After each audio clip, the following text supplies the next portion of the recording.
Hi, this is Lawrence here at the David Leadbetter Golf Academy in Spain. Here in front of us we've got just a Danish golfer, Frederick. Frederick wants to turn pro pretty soon. He's currently working with Søren Hansen's coach in Denmark. He's over for a couple of months in Spain and wants to have a few follow-up lessons and a couple of pointers really during his stay. So really here I don't really want to work against what his coach in Denmark has been working on with him. So basically this was just a 30-minute kind of analysis of his swing where, you know, I'd give my 2 pence worth, so to speak, and then he'll go back to his coach and we can come up with a plan. So this was just 30 minutes of watching Frederick hit a 7-iron here. And one of the things we noticed is, you know, Frederick, one hell of a ball striker, hits the ball very, very well, tends to have, if he was playing, tends to have a slight pull with his bad shots, and very much a quick draw as well, so he'd lose the ball left very quickly. Short game's pretty good. Pitching, I think he struggles a little bit with distance control and pitching, and this is what you know, I'm going to explain to him as well during the session. So we'll have a look at the face-on view. Okay, very athletic, Frederick. He's about 6'4", and really, you know, he's looking for just a couple of pointers that he can work on before he embarks for Q School next year. So we'll play the swing once more, and we'll have a go.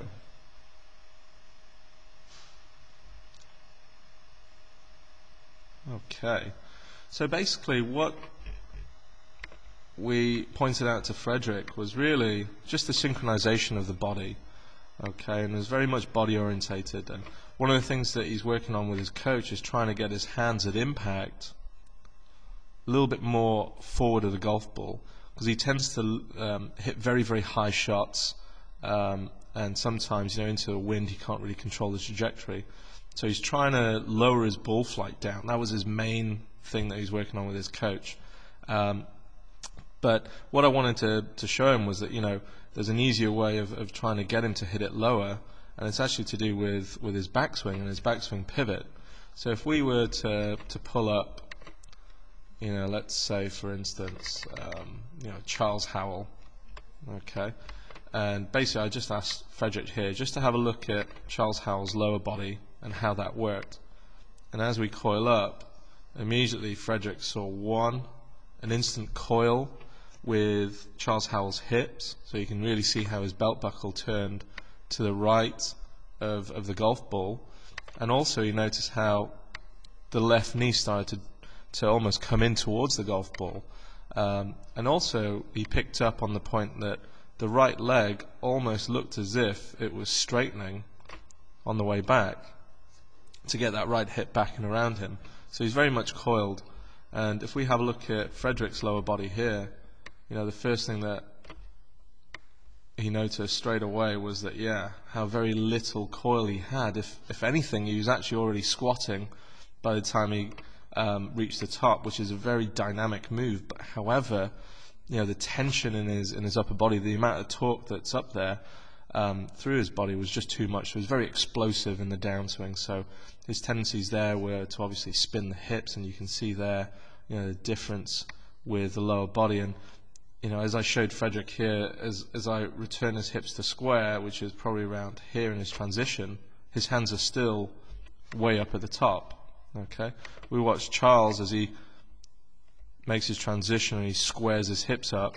You can see very clearly how his hands are much lower down than Frederick, and this is where now his lower body's fired off, and then from there his hands will always play catch up coming through, and that's why there's no real synchronization in his full swing.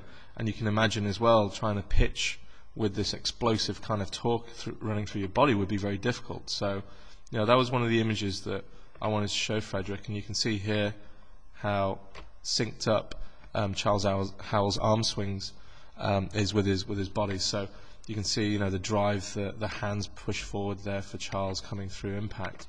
We look at the down the line view, and one of the things that we'll will kind of notice, and this is what Frederick noticed as well, was, you know, just at the top of the swing, if we watch his lower body again, okay, and we watch Charles's lower body, and we watch Frederick's lower body, so as he coils up, the right pocket never actually moves. If you look at that right pocket here, it never actually moves at all behind him. So it actually stays pretty much in the same angles. You know, if we watch Charles Howell here, if you watch that right pocket, it will start to move back and up. Okay, and this was the key image that I wanted Frederick to take hold of, was in the backswing, is that the right leg, if you watch Charles Howell's right leg there, the flex in his right leg, actually in the backswing tended to just become a little bit straighter, and that's because of the coil that he's getting.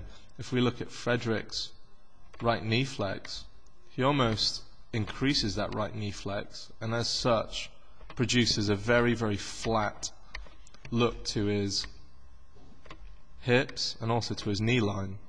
We look at Charles, you can see there's a lot more pitch in the hips and also the knees, and what this enables Charles to do is, as he transitions, he's able to close off his hips in the transition, and then from there give time for the hands to then drop into the delivery position, whereby now, you know, hips are square, hands are already down in a great position, and he's more synced up with his lower body. If you watch Frederick, because of the amount of torque and lack of coil in his backswing, as soon as he starts off, hips are pretty much square now, and look where his hands are, they're too far behind him.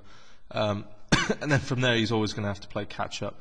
So very spinning hips, and that was one of the things that we talked about, was trying to sync up his arm swing with his lower body swing. The only way to do that was to try and get a bit more pitch to his body, a bit more rotation in his lower body, like Charles Howell there, just so that he could time it up. But in the meantime, as he starts working more towards his main goal, what we did was we decided to have a look at his impact position, okay, and maybe try and find a way for him to try and feel what it's like to create a better synced up swing. So this is a drill that I gave him within 20 minutes of him coming out of the video room, and we can see, you know, impact wise, you can see lower body spinning out the way, and obviously hands are playing catch up, and they can't really get enough downward pressure onto that ball. But if we watch this little simple drill here, where, you know, he's picked up his 9-iron, 8-iron, and he's basically held it just above the ball, and from here he's going to play the hands and the wrists all the way up to the top, and then he's better synced up his downswing move with his hands and his body coming through, and it's enabled him to get the hands pressing more forward. But also, if you have a look at the lean on the shaft there, you can see that he actually creates a much more penetrating ball flight, which was one of the reasons why he came in the first place, was to develop a sensation for a lower ball flight. But, you know, by doing this drill, he's actually synced up his lower body pretty well. He can get the feeling of what it's like to be synchronized, lower body and hands working well together, coming through. Obviously here, lower body spins out the way, very, very open, hands left behind, and there's a lot of kind of flip coming through impact there with the right arm and the right hand. So, you know, that was one of the drills that he did just to better sync up his body. So, you know, hopefully we can start putting up some new swings of his new body pivot later on. Okay.